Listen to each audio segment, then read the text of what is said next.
Display picture में आप मोतियों की माला देख रहे होंगे। एक माला है जो छोटी छोटी मोतियों से मिलकर बनी हुई है ना, और इनके बीच में है ये डोरी जो सारी मोतियों को एक दूसरे से बांध के रखती है। तो इसी तरीके से है हमारा protein. Hello everyone, welcome to your channel with me Namrata और मेक इट सिंपल। तो आज का जो सिंप्लीफिकेशन टॉपिक है वो है प्रोटीन। प्रोटीन भी एक माला की तरह ही है, ठीक है, जो छोटे छोटे बीड्स यानी मोतियों से मिलके बना हुआ है, ठीक है। तो ये जो होल माला है ये कहलाएगी अपनी प्रोटीन। जो ये छोटे छोटे बीड्स हैं ये हैं अमाइनो एसिड, और जो ये डोरी है जो कि एक मोती को दूसरे से कनेक्ट करके रखती है, बांध के रखती है, वो है हमारा पेप्टाइड बॉन्ड।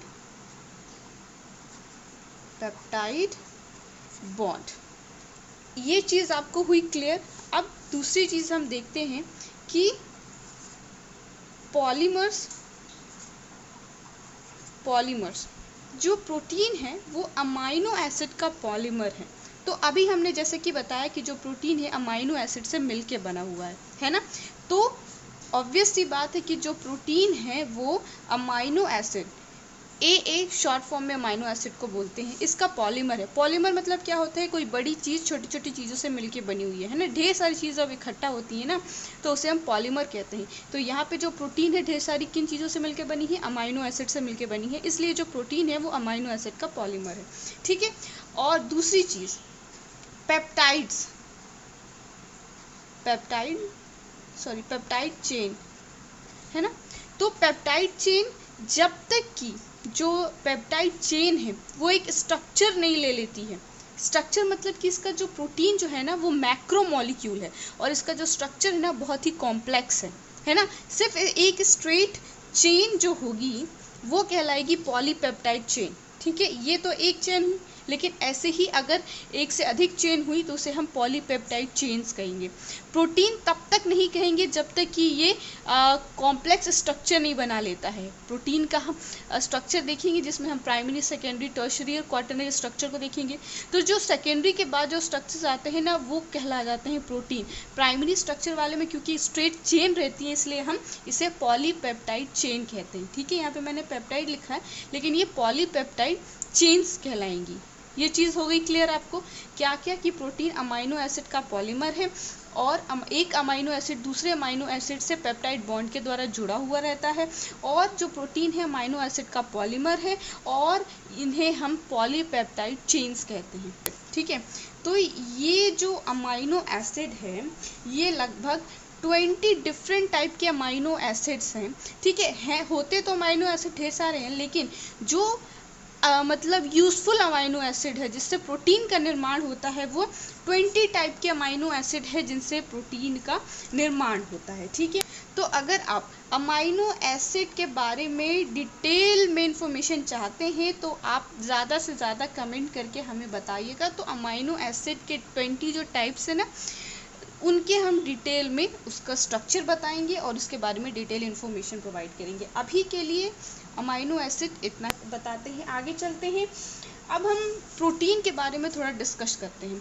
बहुत ही इसेंशियल न्यूट्रिएंट है प्रोटीन, है ना, क्योंकि इससे बॉडी का फॉर्मेशन भी होता है और बॉडी मेंटेन भी होती है। बॉडी का फॉर्मेशन कैसे? मतलब हमारी जो नेल्स, हेयर, टिश्यूज़ में कोलेजन टिश्यूज़, ये सारी जो चीज़ें हैं ना वो प्रोटीन से मिलके बनी हुई होती हैं, ठीक है। और जब हम मेंटेन की बात करेंगे तो हमारे बॉडी को मेंटेन सबसे पहले क्या हार्मोन्स करते हैं, डिफरेंट टाइप के एंजाइम के बारे में हमने पढ़ा है ना कि all enzymes are protein but all proteins are not enzymes, है ना। तो यहाँ पे वो चीज़ क्लियर हो रही है ना। तो जितने भी एंजाइम है वो सभी प्रोटीन से मिलकर बने हुए होते हैं। इसके अलावा हमारी एंटीबॉडीज और जो हमारे एंटीजेंस के ऊपर जो रिसेप्टर प्रेजेंट होते हैं, है ना, रिसेप्टर के बारे में आप लोगों को जानकारी है। वो रिसेप्टर जो सेल की सरफेस पे प्रेजेंट होते हैं ना वो प्रोटीन का स्ट्रक्चर होता है जिससे ये पता चलता है कि वो एंटीजन जो है वो बॉडी का है कि फॉरेन पार्टिकल है ना। ये आइडेंटिफिकेशन के लिए बहुत ज़रूरी होता है रिसेप्टर्स। तो इतनी सारी चीज़ें, मतलब डाइवर्स चीज़ें हैं ना, विभिन्नताएं हैं प्रोटीन में, इतना ही इम्पॉर्टेंट प्रोटीन है ये। इसके अलावा प्रोटीन के बारे में हम देखते हैं कि जो प्रोटीन्स है ना वो इनको 2 टाइप्स में बांटा गया है। पहला जो है वो है एसेंशियल प्रोटीन और दूसरा है, अच्छा जो प्रोटीन्स होते हैं ना कुछ हमारी बॉडी खुद ही फॉर्म करती है, उसे हमें बाहर से लेने की ज़रूरत नहीं पड़ती है, तो उस टाइप के प्रोटीन को हम नॉन एसेंशियल प्रोटीन कहते हैं, क्योंकि हमारी बॉडी वो खुद बना लेती है तो हमें उसे बाहर से लेने की ज़रूरत नहीं होती है। लेकिन कुछ प्रोटीन हमारी बॉडी नहीं बनाती है जिसे हमें बाहर से लेना पड़ता है, उसे हम कहते हैं एसेंशियल प्रोटीन। ठीक है। इसके अलावा जो प्रोटीन है 2 टाइप्स के होते हैं, एक फाइब्रस प्रोटीन और एक ग्लोबुलर प्रोटीन। जो फाइब्रस प्रोटीन होते हैं वो फाइबर लाइक स्ट्रक्चर में होते हैं। एग्जाम्पल के लिए मैं आपको बता दूं सिल्क, है ना, सिल्क में जो प्रोटीन होता है वो फाइब्रस प्रोटीन होता है और ग्लोबुलर प्रोटीन में हम मान सकते हैं हीमोग्लोबिन वगैरह। ठीक है। तो इस तरीके से प्रोटीन को क्लासिफाई किया गया है। इसके अलावा अब हम देख लेते हैं प्रोटीन का स्ट्रक्चर कैसा है। ठीक है। वो कैसे प्रोटीन का जो प्राइमरी, सेकेंडरी, टर्शरी और क्वाटरनरी स्ट्रक्चर है उसको हम देख लेते हैं। साथ ही एक अमाइनो एसिड दूसरे अमाइनो एसिड के साथ कैसे अटैच होता है हम वो देखते हैं। तो जो प्रोटीन है वो कार्बन बेस्ड मॉलिक्यूल है। ठीक है, मैक्रो मॉलिक्यूल है। ठीक है। तो ये हमारा कार्बन और कार्बन की 4 वैलेंसी है। अमाइनो एसिड, तो ये 2 चीज़ें हमें यहाँ पे बता रही हैं, एक तो अमाइनो ग्रुप और दूसरा एसिडिक ग्रुप, है ना। तो हम दोनों चीज़ों को यहाँ पे ऐड करते हैं।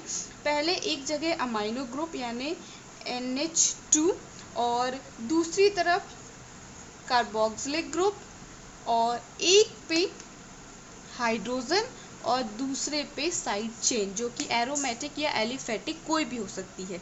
ठीक है। अब थोड़ा यहाँ पे देखिए, हमने बताया था कि जो अमाइनो एसिड है वो 20 टाइप्स के होते हैं। ठीक है। और इनसे इतनी सारी चीज़ें बनती हैं, प्रोटीन्स, है ना, डिफरेंट टाइप के प्रोटीन्स बनती हैं। लेकिन कैसे? वो ऐसे जैसे कि हमने बताया शुरुआत में आपको एग्जांपल एक माला की दी थी, है ना। तो अब हमको ये चीज़ है कि एक धागा लगना है, मोती लगनी है और माला बनाना है, ये बेसिक कॉन्सेप्ट है।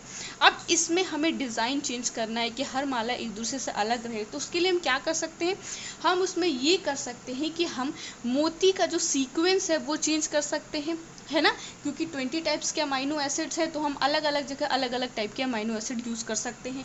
साथ ही साथ हम नंबर्स, कितने बीट्स लगेंगे, इसमें हम चेंजेस कर सकते हैं। मतलब कि जो पॉलीपेप्टाइड चेन्स हैं उनकी नंबर, है ना, कितने चेन्स जुड़ेंगे आपस में, कहाँ से जुड़ेंगे और कौन कौन से अमाइनो एसिड की सीक्वेंस, साथ ही नंबर ऑफ अमाइनो एसिड्स, इन सब चीज़ों में हम चेंजेस और कर सकते हैं जिससे हमें वैरायटियाँ मिल सकती है ना। तो ये हमारे पास एक अमाइनो एसिड का मॉलिक्यूल है। आ रही है बात समझ में? एक तरफ अमाइनो ग्रुप, एक तरफ एसिडिक ग्रुप और एक तरफ साइड चेन और हाइड्रोजन। तो यहाँ पे बेसिक और एसिड दोनों ही यहाँ पे कैरेक्टर मौजूद है, इसलिए इसे हम एम्फीटेरिक अमाइनो एसिड कहते हैं। इसके अलावा ये नॉर्मल पीएच पे ज्विटर आयंस बनाते हैं और ये जो कार्बन है इसे हम किरल कार्बन कहते हैं, क्योंकि इसके चारों जो बैलेंसी हैं उसमें अलग अलग ग्रुप प्रेजेंट है, इसे हम किरल कार्बन कहते हैं। और ये कार्बन अल्फा कार्बन कहलाता है, क्योंकि ये कार्बोनिल कार्बन के बाद ये जो पहला कार्बन है वो अल्फा कार्बन कहलाता है और इसके बाद बीटा, गामा, ये सारी चीज़ें। अब हम देखते हैं कि पेप्टाइड बॉन्ड कैसे फॉर्म होता है। ठीक है। तो हम यहाँ पे भी सेम अमाइनो एसिड हम यहाँ पे बनाते हैं और उसके बाद देखते हैं कि इनमें पेप्टाइड बॉन्ड का फॉर्मेशन कैसे होता है। ठीक है। इसी तरीके से ammonia amino group, alpha carbon, hydrogen, side chain, carboxylic group, right. अब ये ऐड होंगे तो हमारे पास NH2 कार्बन RNH। अब यहाँ पे ध्यान देने वाली बात ये है कि पेप्टाइड बॉन्ड के बनने के लिए यहाँ से वाटर मॉलिक्यूल रिलीज होता है। ठीक है, मतलब डिहाइड्रेशन हो रहा है तो किन में हो रहा है, तो यहाँ का OH, ठीक है, ध्यान से देखिएगा, COOH का OH और NH2 का H, ये एक H यहाँ से निकलता है जिससे CONH बॉन्ड यहाँ पे बनता है इनके बीच, जो कि पेप्टाइड बॉन्ड कहलाता है ना। तो यहाँ पे मैं आपको बताती हूँ कि ये कार्बन O लगा दिया और ये N और H बना दिया, और वापस से जैसा चेन था वैसे ही हो जाएगा। तो यहाँ पे आप जो ये बॉन्ड देख रहे हैं C और N के बीच में, ये कहलाता है पेप्टाइड बॉन्ड। क्या कहलाता है ये? Peptide bond. आ रही है बात समझ में, है ना। 2 अमाइनो एसिड का ये मॉलिक्यूल है, एक ये अमाइनो एसिड, ठीक है, और ये बॉन्ड, और फिर मेरे को बता देखिए, एक ये अमाइनो एसिड यहाँ तक, फिर यहाँ से यहाँ ये बॉन्ड बना, फिर यहाँ से यहाँ ये दूसरा अमाइनो एसिड का रेसिड्यू, है ना। तो इस तरीके से इनमें बॉन्ड का फॉर्मेशन होता है। तो ये चीज़ हो गई आपको क्लियर कि 2 अमाइनो एसिड आपस में जुड़ते कैसे हैं। अब हम देख लेते हैं कि अब हम देख लेते हैं कि प्रोटीन का स्ट्रक्चर जो है, जो हम प्राइमरी, सेकेंडरी और टर्शियरी स्ट्रक्चर है, वो कैसे होते हैं, वो कैसे बनते हैं, वो देखते हैं। तो अभी तक हमने प्रोटीन का पेप्टाइड बॉन्ड बनाना तो सीख लिया है ना। अब हम इसके स्ट्रक्चर को देख रहे हैं, ठीक है। तो जो प्राइमरी स्ट्रक्चर ऑफ प्रोटीन है, प्रोटीन का जो स्ट्रक्चर है वो प्राइमरी, सेकेंडरी, टर्शियरी और क्वाटरनरी, है ना। 4 टाइप का स्ट्रक्चर है, ठीक है। इसको हम 1D स्ट्रक्चर भी बोलते हैं, इसे 2D स्ट्रक्चर भी बोलते हैं, इसे हम 3D स्ट्रक्चर भी बोलते हैं, और इसे 4D स्ट्रक्चर भी बोलते हैं, ठीक है। तब हम देख लेते हैं पहले प्राइमरी स्ट्रक्चर ऑफ प्रोटीन। तो इसमें क्या होता है, जनरली पॉलीपेप्टाइड की नॉर्मल चेन होती है, ठीक है।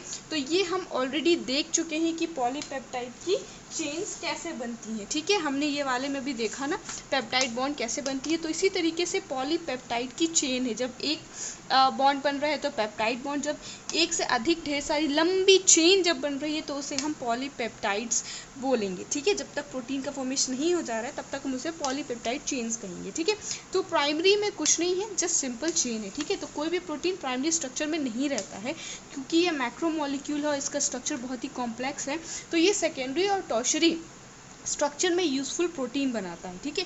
तो हम सेकेंडरी स्ट्रक्चर देख रहे हैं, तो हमारे पास ये अभी स्ट्रेट धागा है, ठीक है। जब ये स्ट्रेट धागा को हम क्या कर रहे हैं, इनमें कुछ स्ट्रक्चरल चेंजेस आ रहे हैं, ठीक है। तो ये चेंजेस या तो स्पाइरल लाइक होंगे, जैसे स्प्रिंग होता है ना, इस तरीके से होगा, या फिर वो जिग जैग के फॉर्म में होगा, ठीक है।